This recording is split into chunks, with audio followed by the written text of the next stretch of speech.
People always ask, where did we get the name Blue Water Climate Control? When a Navy ship casts off lines, exits the harbor, and loses sight of land, that's blue water sailing. It takes a team of people to do that. Tireless work, focus, and attention to detail. So much of starting a business is just like that. After it's done, you get filled with deep satisfaction for accomplishing something, and it's quickly followed by, now the real work begins. We're Blue Water Climate Control. Good evening, everyone. Patches in the house. Buck is not in the house. She has a family member having surgery in West Virginia. There you go. Bucky Cat here. Patchy Cat is going to hang out with us. Alex Carter is here with us. Alex, say hi to everybody. He's producing the show, and he's going to jump in and share a little bit about his mama and Pat for us here in a bit. Hey, everybody. Hope everybody's having a great Wednesday out there. I know I am, and I'm super duper excited to be here, actually be on the show. It's pretty fun. I know I got big shoes to fill, but I'll do my best. None of us can replace the Buck, but here we are. I have an exciting Wednesday evening. I was scrubbing litter boxes. You're welcome, Patches. So I took a break from that to join the show. Because Alexis is not here, we could talk recruiting. Normally, I don't talk recruiting because I don't want to put her in any position of discussing players who are still in high school. So we can discuss some of the recent recruiting activity going on around here. But first of all, let's say happy birthday to Pat. She would have been 69 on Monday. She was born on June 14th, which is also Flag Day. She should be here. We all know that. But definitely want to tell her happy birthday. If you are on Instagram and you did not see Candace Parker's tribute to Pat, I highly recommend you go read it. Make sure you have some tissue with you at the time. A ton of former Lady Vols were posting all over social media on Monday about Pat's birthday. So it was a beautiful tribute to her. Alex, obviously you're out in West Tennessee. Both your parents went to UT Martin, which is Pat's alma mater, where she played basketball. Tell us about your family connection to Pat and Martin. Well, so my mom and stepfather both went to UT Martin. It's actually kind of a funny story. They were high school sweethearts, but broke up, and then they both married, got divorced, and then they got back together after all these years. But they both they went to McKenzie, which is where I'm from, McKenzie, Tennessee. It's a very small town. It's actually real close to Gleason, which I think that's where Tess Darby's from. And but UT Martin's not far from here, and that's where they went to college. My mom, I think, was a year or two younger than Pat. But back then, I think they played half-court basketball for women. And my mom just remembered, this girl named Pat Head that was a really good basketball player, and she ended up becoming, who she was. And she played basketball with her. And then my mother, I believe her last 2 years, she was the manager because she found out very quickly, just because she was a good basketball player in McKenzie, even at a small college like UT Martin, she realized very quick that she was not at the level of a lot of college athletes were at. So, but yeah, she knew her and loves Lady Vols.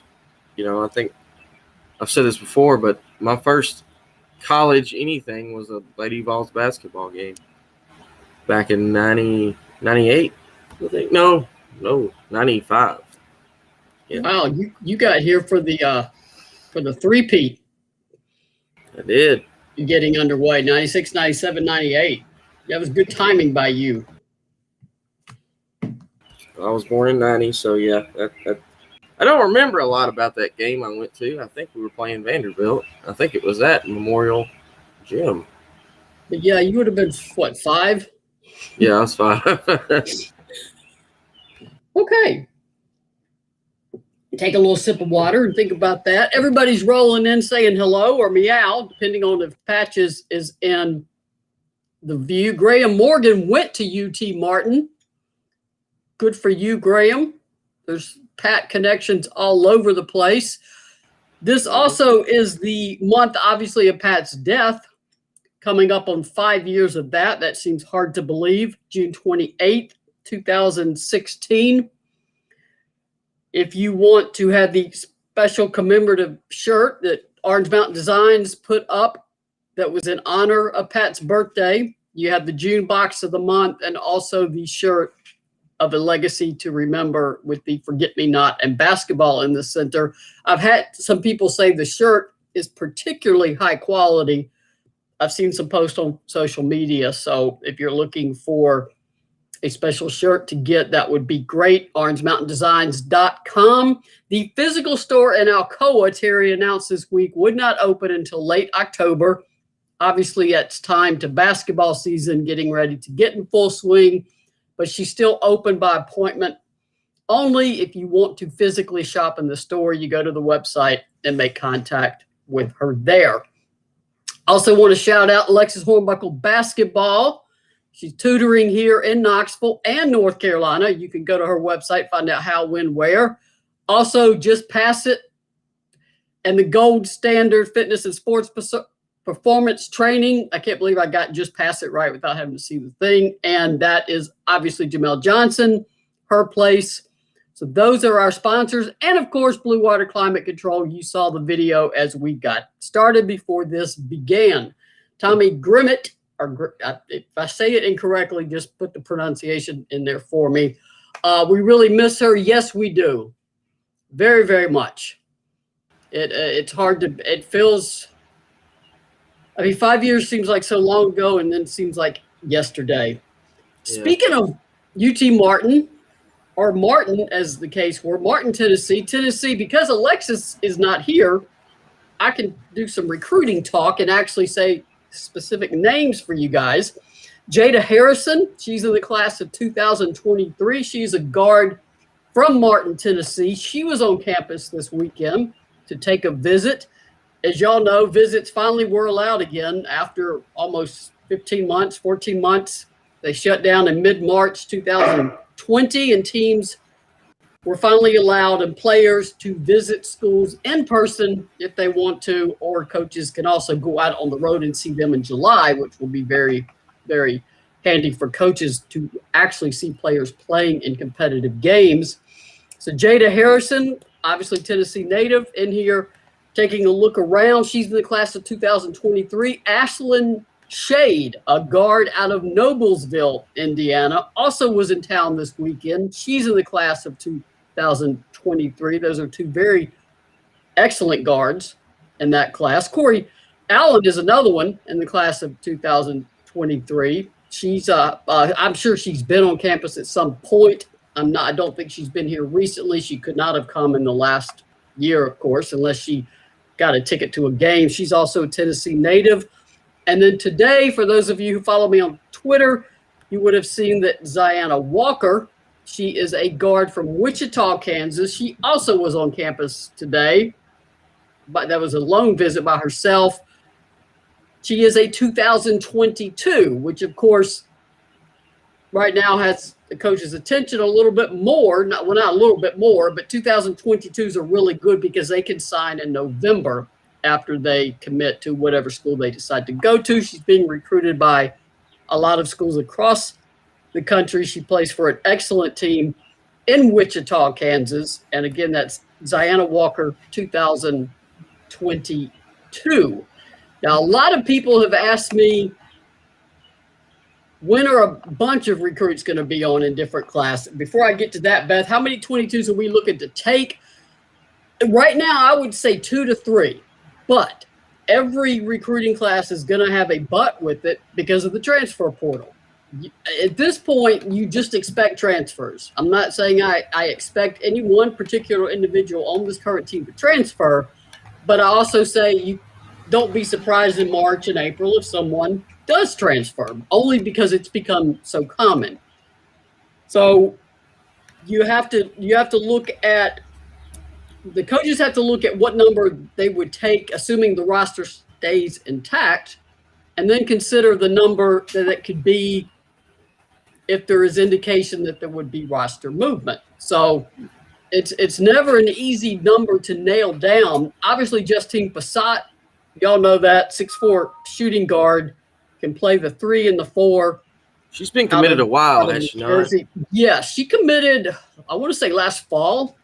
Yeah, October, I think, right? Before her junior year, and obviously she'll be going into her senior year this year. She'll be on the summer circuit. She catapulted up the rankings, and I expect her to climb even more. In my opinion, she's top 10 in that class because she wasn't on the showcase circuit and she wasn't getting, quote, seen.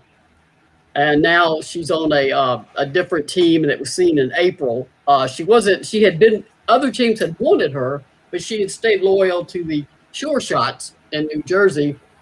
And her parents were of the opinion that we don't need to spend tens of thousands of dollars to travel all around the country when you are a freshman or sophomore in high school, just so you can be seen. So I could not disagree. I just wholeheartedly agree with that as a parent. It cost a pile of money to travel with these players all over the country.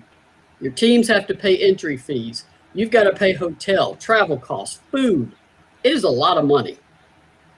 Adam said, do we know why Destiny Salary had to transfer? Adam, I think that ended up being one of just a mutual agreement of where they had their end of the season talk, and it was determined it would be in her best interest, both from her point of view and Tennessee's, if she relocated. And so I think that one was surprising, but like I say, I'm never surprised anymore when a player transfers.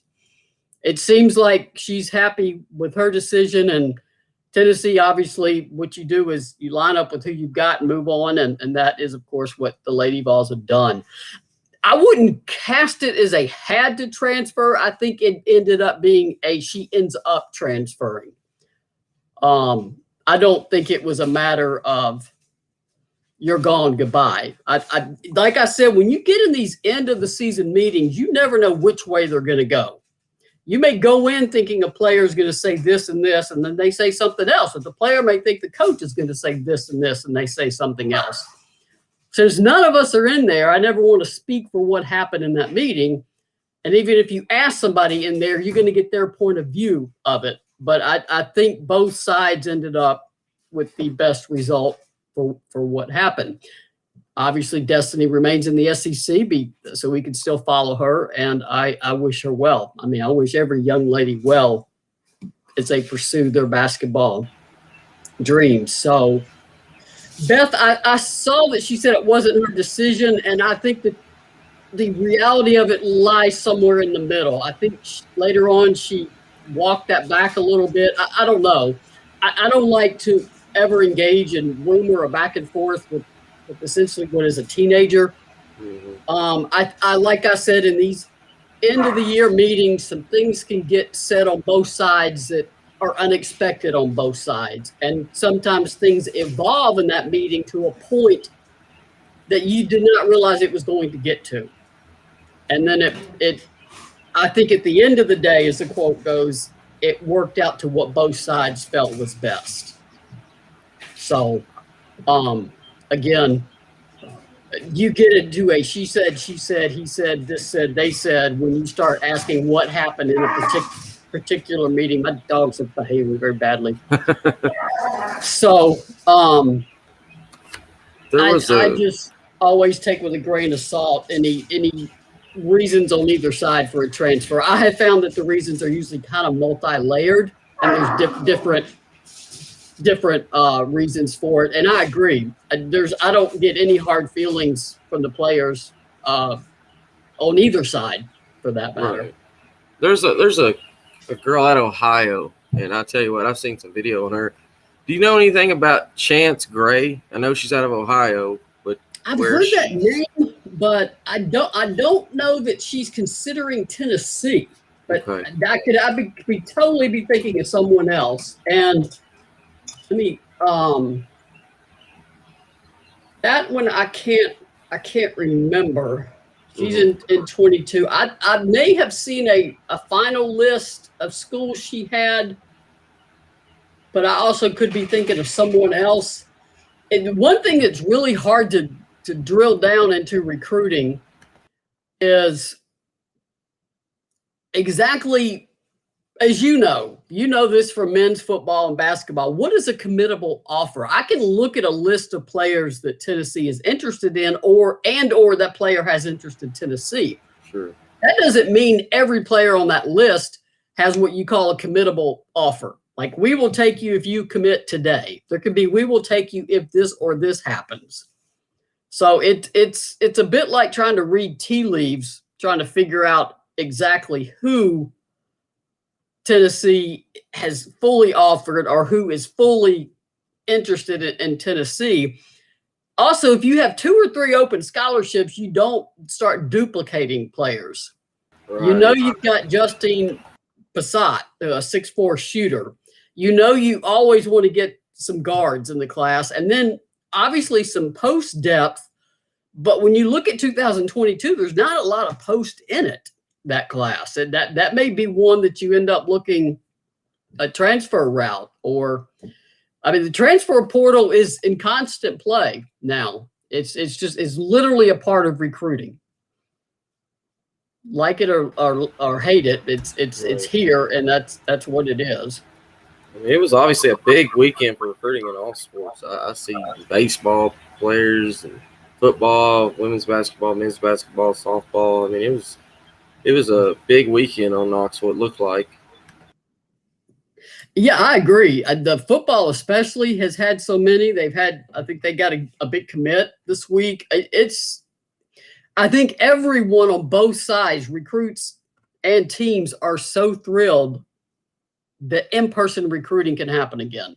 That has been very hard on teams and coaches to try to recruit via formats like us talking on Zoom or in text messages or Facebook Live. And Tennessee has an advantage, particularly in women's basketball, I think, and baseball now too, when you see what the crowds are like, if they can get players on campus.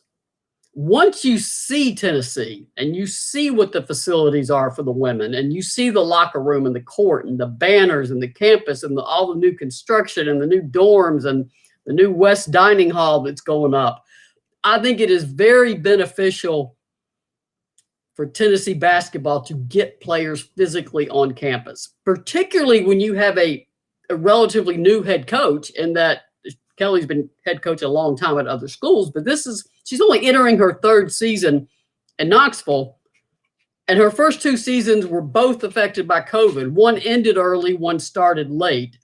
So I think it's particularly ideal for Kelly and her coaching staff, particularly 2 new assistant coaches, to be able to get these players physically on campus. It just absolutely helps. Definitely has Beth to. said 2 from softball and portal. Yeah, I'm not sure of the 2. I've heard some names. The softball portal, I mean, you had transfers in softball every year, just about at every school. There you are, Alex. Now I can see you. It's easier to talk to you when I see you. So I would expect there to be portal softball transfers. Only not that I think that softball has an issue with transfers, only that it happens in that sport pretty much every year. Softball never had a sit-out season. That's only new for some of the other sports. Yeah, I know baseball. It was a pretty big weekend for baseball, and you know, it's the first time that's happened in a long time, it seems like. Yeah, I watched those on TV. I'm glad it didn't go to a game 3. Man, you just never want to get in a game 3. Just things get squirrely in those clincher games. But yeah, I mean, Tennessee had never hosted a super regional, and now they've never lost in a super regional, which is pretty incredible. Particularly in a best of 3, where in baseball it's hard to sweep. It just is. If you try to win every series, so. I went to a baseball game 2 years ago. I did not go this season, but what an incredible, and it was hot. I don't know what it was like on your side of the state. We were scorched over here, and those people were still there. Oh, absolutely. It was horrible. I don't know if it's really any hotter over here in West Tennessee, but sometimes it seems like it, maybe a little bit. You ain't got that. Every time I've gone to East Tennessee, it seems like it's just a little bit cooler, maybe. It's all flat over here, and golly, that humidity is what kills me. Yeah, it's hot here. It's too hot. Jessica said, do you think this group is okay sharing playing time because the freshman class has added some depth?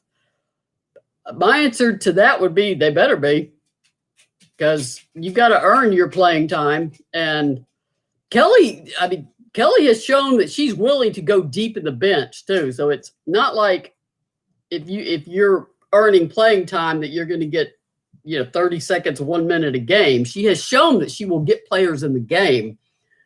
But a lack of Tennessee looked like they had depth last season, and we saw what injuries did.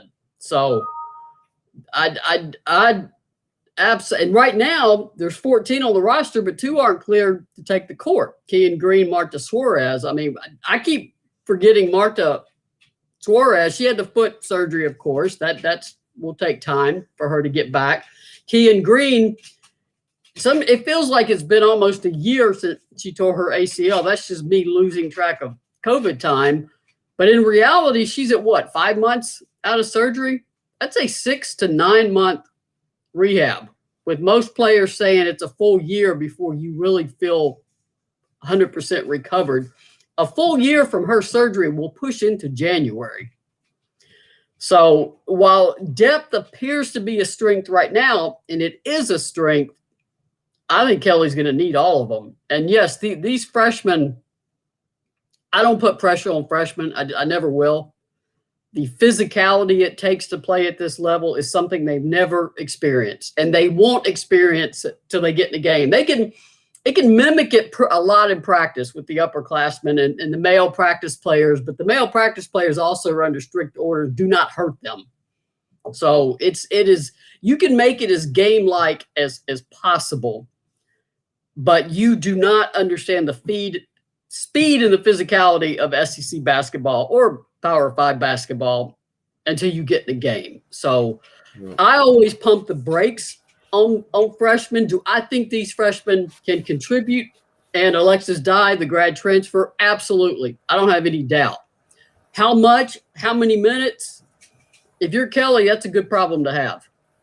Oh, because that means every time you come to practice, you are earning that starting position. It is not a given because we don't have anybody behind you. Absolutely. Yeah, well, and it's different, like you were saying. They can do the one-on-one practicing and everything, but when them lights are on and the crowd's involved, it's a totally different animal, I'm sure. And we all just saw Neyland. The plan is for full capacity. Now that's outdoors, but I mean, this is certainly trending in the direction of increased capacity at Thompson Bowling Arena too. And yes, if you're a freshman,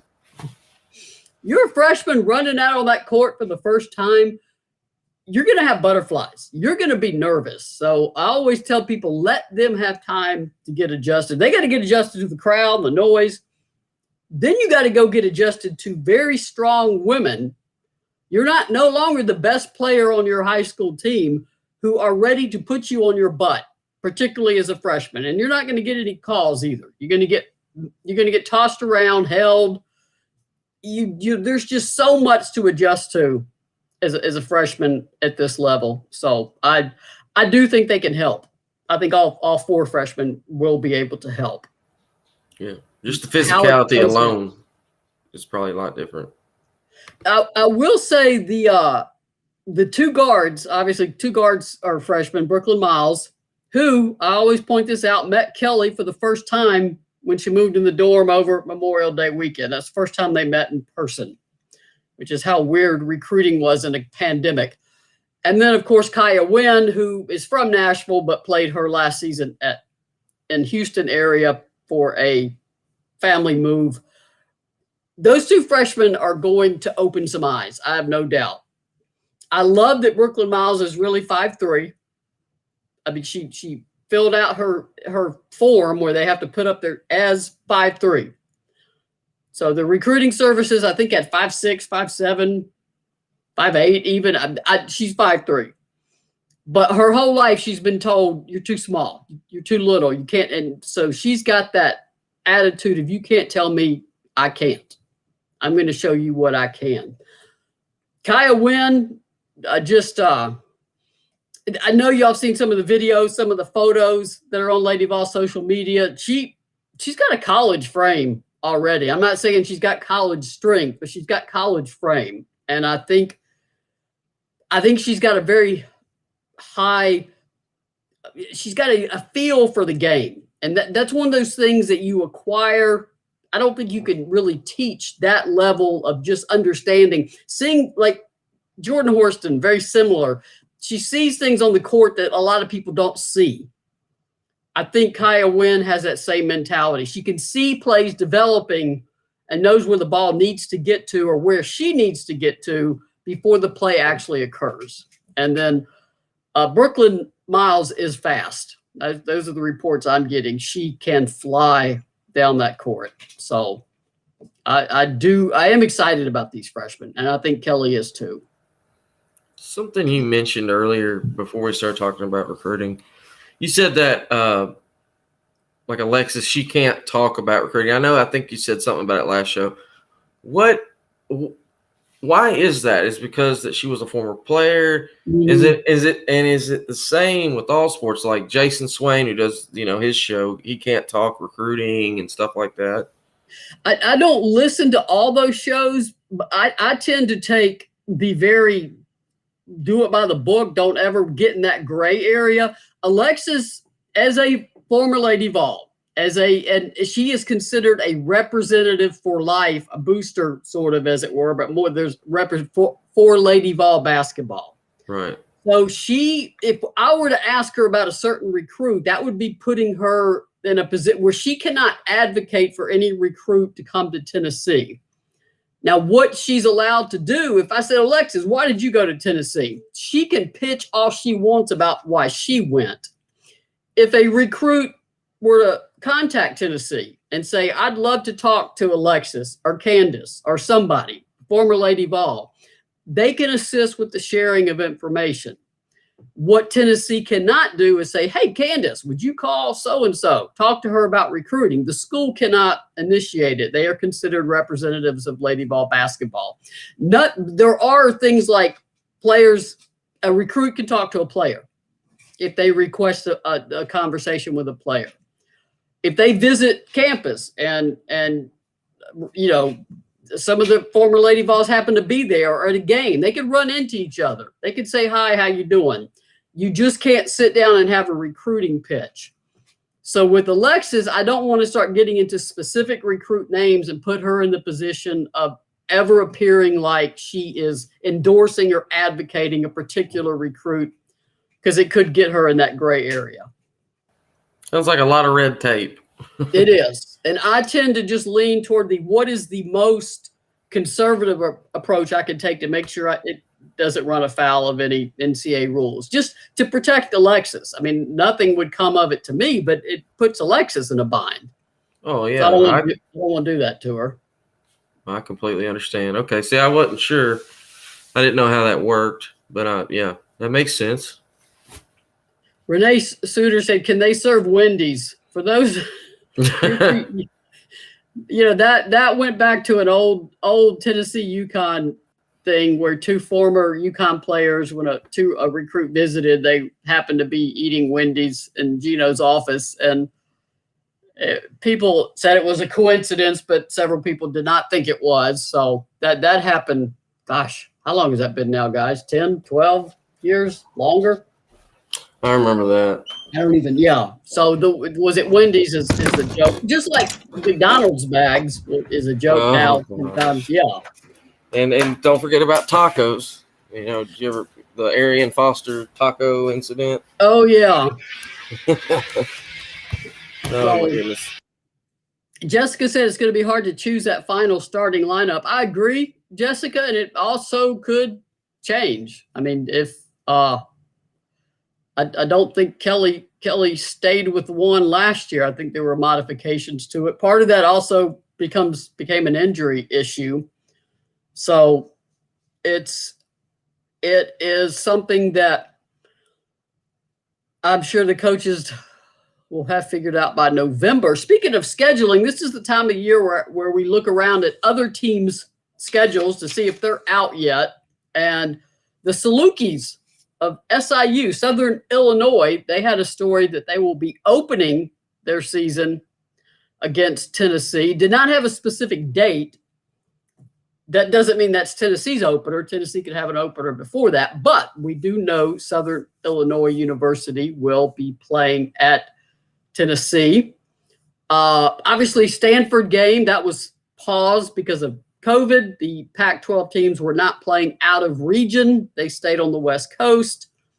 So that game should be restarted. It would be Stanford's, I believe they would just let Stanford come here, or exactly how they work out the logistics of that. The Texas game, you would hope that the Texas game would be back on. I don't know if they would just pick it up where Tennessee went back to Texas. As y'all recall, Texas had a positive COVID test that turned out to not be positive, but came back that way on the day of the game, and the game had to be canceled about 2 hours before tip-off. And then, of course, UConn is back on the schedule. We all know that. They will be going to Connecticut next season. No date picked yet. My guess is always going to be somewhere in January of 2022. And then Notre Dame was taking a pause. They also went to a regional-only non-conference, and then they had, because of other conflicts, had asked Tennessee to take a break and then come back. So that would also be on the table. But the one game we know for sure, or two, are UConn game, non-conference, and the Salukis of Southern Illinois. So that is what we know about the schedule so far. Beth asked for an update on the Twins. I need to check in with Nikki. I haven't talked to her. Oh, there's the baby, the little baby, Chaluchi and Mez. That's his nickname, Mez. Thank goodness I can pronounce that one. He was going to have his stomach surgery, the little one there, Chaluchi, this week. I need to check in with Nikki, which is a good question, see how she is doing, and I will update that on social media. Everybody knows the GoFundMe. I think it's over 36,000. We're trying to get to 40,000. Which we do have the link in the description. Thank you. Let me find that. I've got it somewhere. If you reach out to me privately, and I know you, which would pretty much be everybody in this room,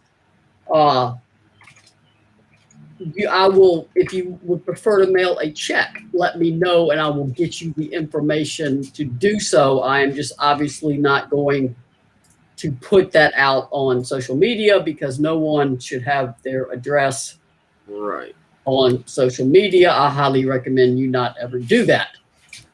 There are enough crazies in this world without inviting them in. Yeah. Let's see if I can get this to pop up. There it is. Okay, yep, there it is. So Nikki is incredibly appreciative. Kelly Kane, I got to see her. I took some photos out at the Pat statue last week. Some of y'all may have seen those. I met Kelly Kane out there because some of the money had come to me, and I had to write a check for the total and get it to her. So all of that has been taken care of. I appreciate everyone who donated. Everybody a couple people sent money to me via Venmo, so I had to flip that over to her. So every single dime has been accounted for and going directly to Nikki. Nikki got her bank account set with the GoFundMe, so all of that money is flowing directly to her. She's overwhelmed. The messages she sent me last week were that it is a complete, my shoulders she's like her whole body relaxed. It's such a relief, such a weight off her shoulders. It was causing her a lot of worry and concern. If you want to privately reach out to me for the baby registry, I also have found that it's actually if you go to Amazon and do baby registry and check for Anasike, you will find it. So as anyone knows, with a baby, what's your biggest need? Diapers or Amazon gift cards. With 2 babies, oh my goodness, diapers for days. Oh yeah. So well, I commend you on what you're doing to help her. That's an amazing thing. So shout out to you for all your hard work. Thank you, Alex. I thought Lady Vol fans would step up. I did not expect 36,000 in about 2 weeks. That was incredible. I did put up the photo too over the weekend. Her husband made it from Nigeria. He got his visa to travel. He is here. Nikki looks so happy in that photo.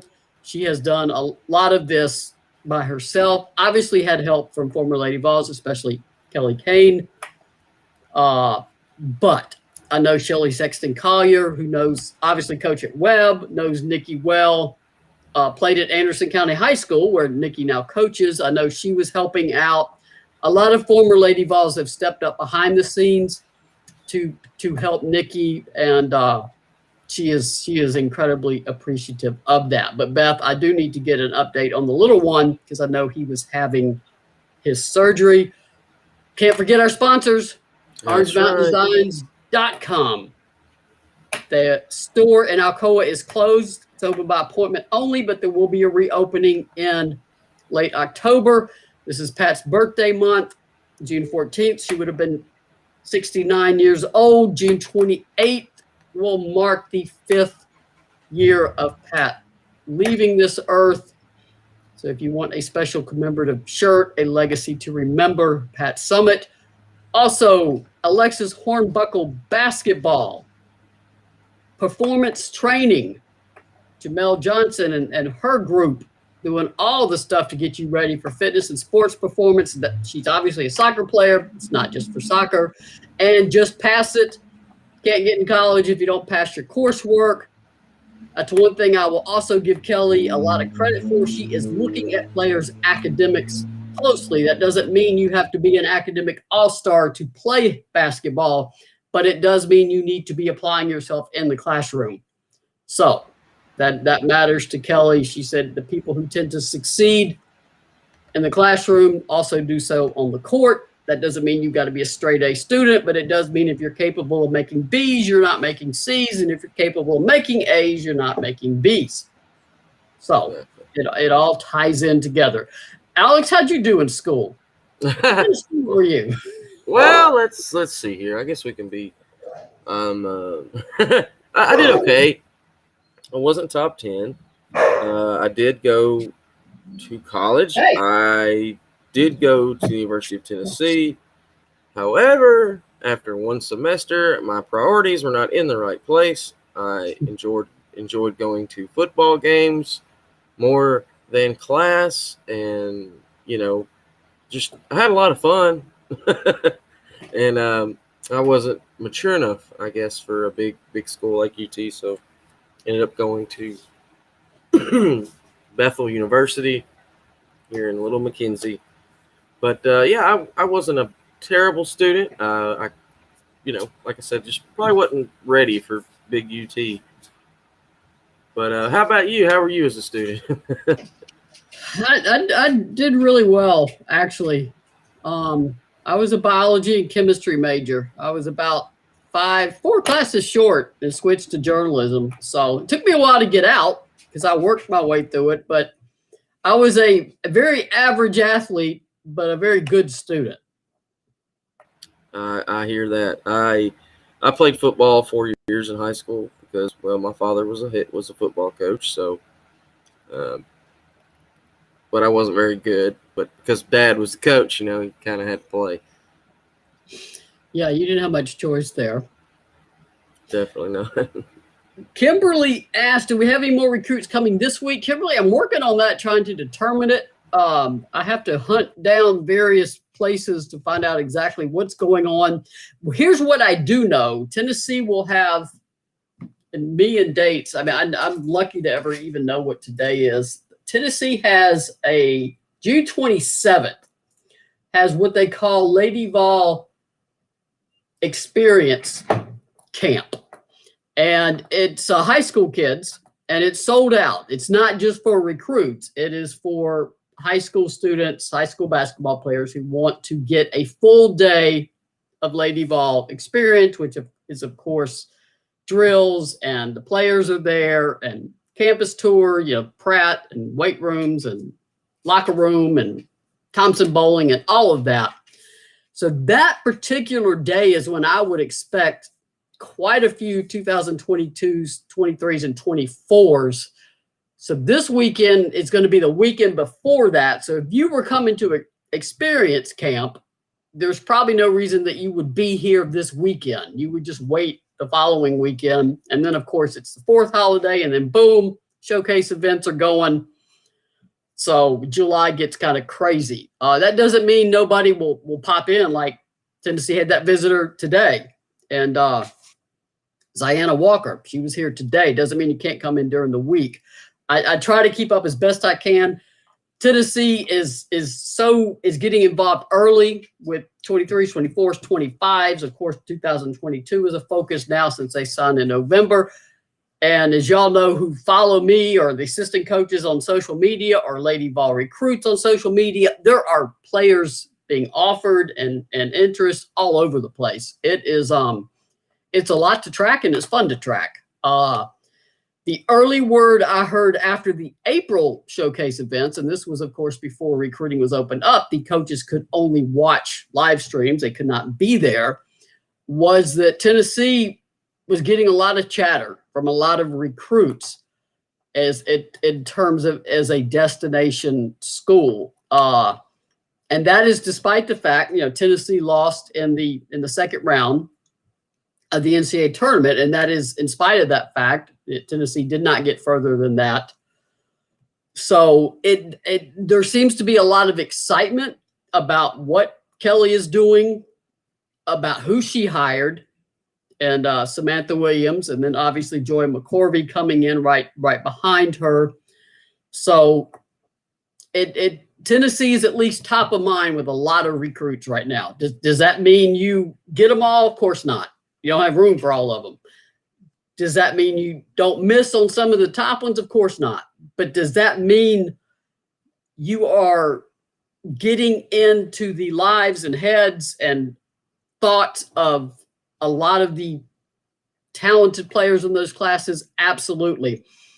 Graham asked, any thoughts on men's basketball recruiting? For this show, Alex, if you know anything, jump in. I do not. I have got my hands full with Lady Vol stuff. So I could not give you an intelligent answer on men's basketball recruiting beyond the fact that it appears to be going very well based on what I see at GoVols 247. That's the website I work for. And there's quite a bit of content there about football and men's basketball recruiting. Graham, if you want to check it out. Again, that's govols247.com. Alex, you got any insight into what exactly is going on with men's basketball? As far as 2022, which it's obviously still pretty early, we don't have any commits as of yet, but I don't really have any insight. I know that we had a heck of a 2021 class, and so I think we finished with third in the country and number one in the SEC, which, if you can out-recruit Kentucky, then, that's incredible. But as far as the 2022 class, I don't have really any insight. I apologize. No, that's okay. It's a full-time job keeping up with recruiting. And just another thought about men's basketball. What a sea change. I mean, Roy Williams is, retired. Coach K is going to retire after this season. There's some big names and some big shakeups in terms of men's basketball.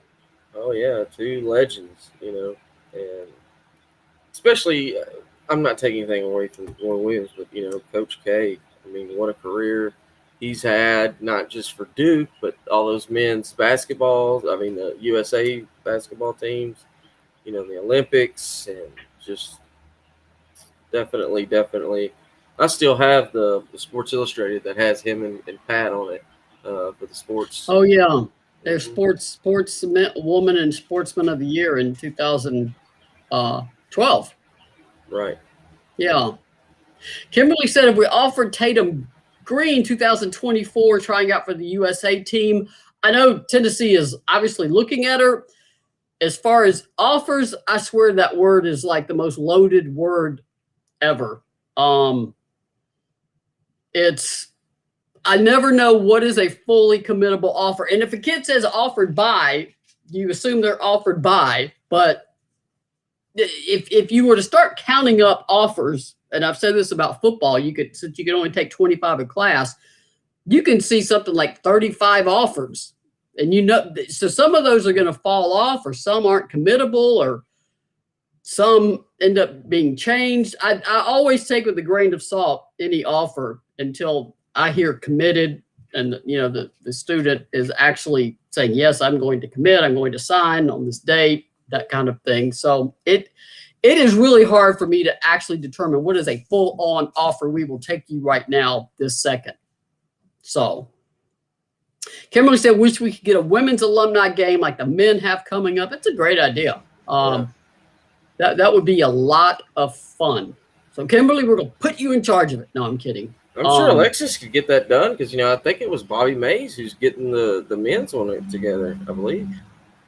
She probably could have a lot to do with it. We'll get with her.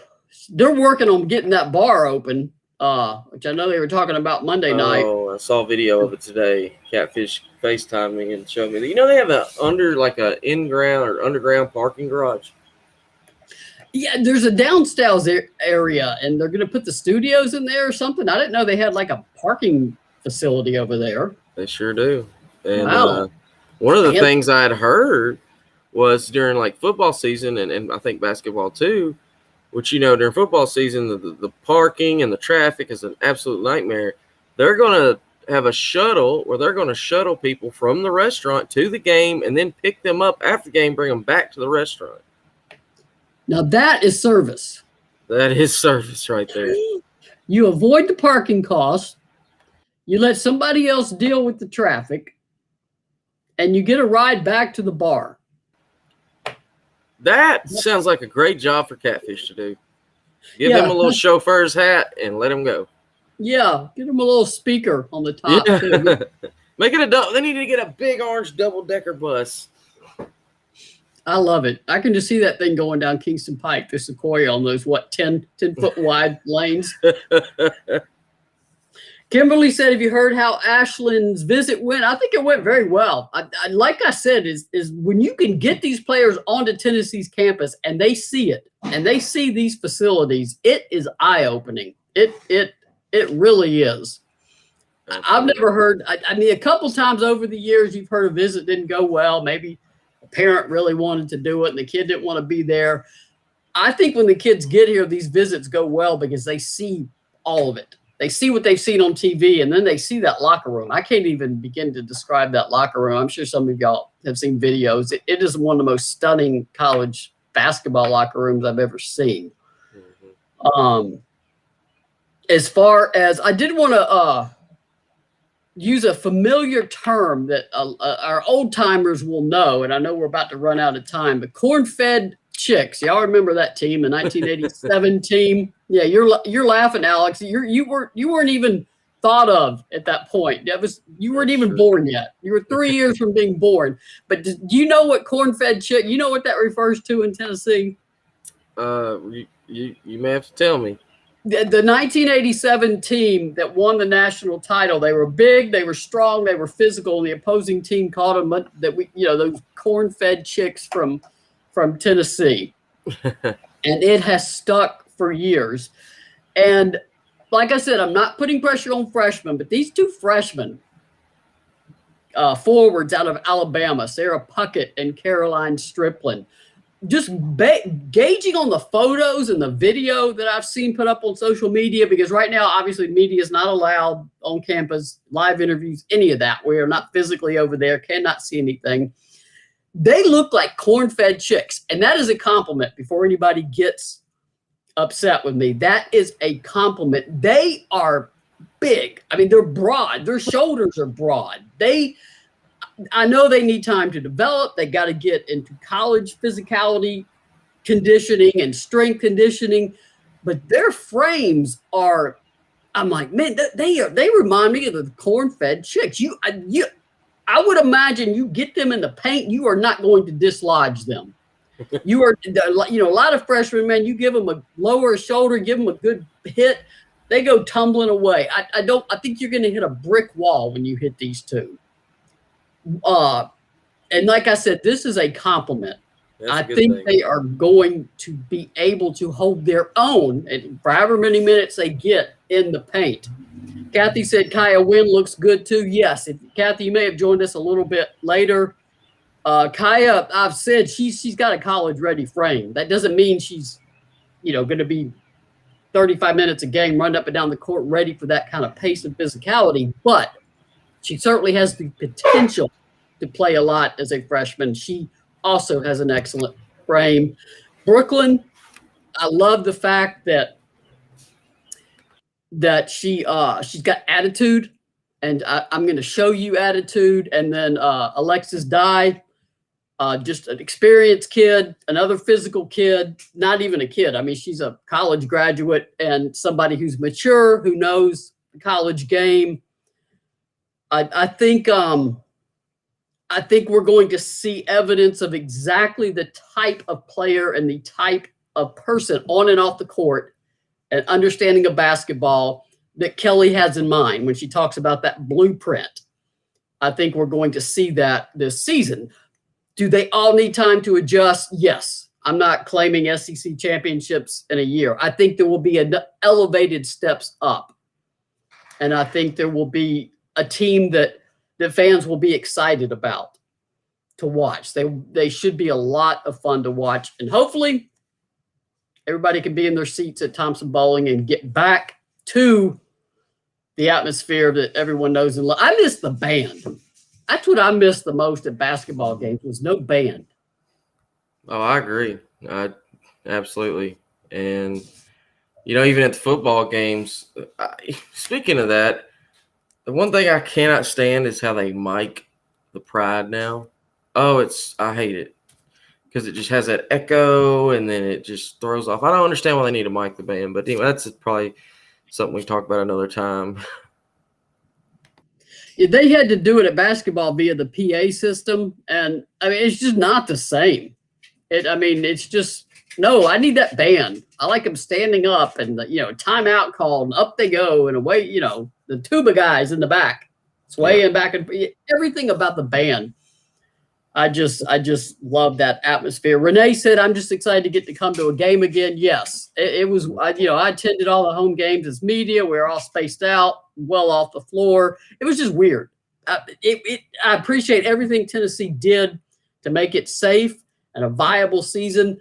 It was just unusual for everybody, and I hope we're able to have more normal interaction with players and coaches this coming season, even if it gets gradually made. I don't know where we'll be. Flu season will be back now because everybody's out of their houses again. So, I understand there could be still some restrictions of things that need to be done. I saw where Major League Baseball is letting writers on the field now or in the locker room for interviews if they're vaccinated. So it's, I've got my card ready to go, got my proof ready to go if anybody needs it. So Kathy said, my parents attended all the games, hoping to get my mom back in TBA this year. Kathy, I hope you get her in there. That will be good. It's good for everybody. Donna, I'll be glad to get my section back. Yeah, that was weird. People got scattered all over the place and nobody was sitting where they're used to sitting. So the cat's like, Maria, Mom, I got to eat. We got to get done. Yeah. Alex, I know you probably got another show coming up. We better get out of here. Ran a little bit over. Thanks, everyone, for coming. Anytime Alexis can't make it, we'll chat recruiting. Alex, thank you for jumping in.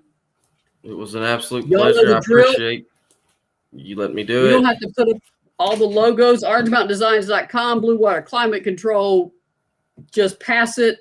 Performance training. Look at Alex go with all the logos. Performance training. particularly Orange Mountain Designs. You already did that one. And of course, I said Blue Water Climate Control. Appreciate them. I need my unit service, so I know who I'm going to call. Anyway, thanks for being here, guys. We'll see you next week. Alexis should be back. Just keep some more thoughts for her. And Alex, you the man. Thanks for producing, making this easier on my life. I'm going to go see what my dog's destroyed in the 45 minutes, hour I've been on here. And we will see you guys in a week. Alex, tell everybody goodbye. Thanks, everybody. Once again, great show. We appreciate everybody that comes by and stops by. Maria and Alexis, they do an amazing job doing this to bring you guys news, entertainment, and everything. So, I'm just happy to be a part of it. This is a pleasure for me. And thank you, every single body. We'll see y'all next week.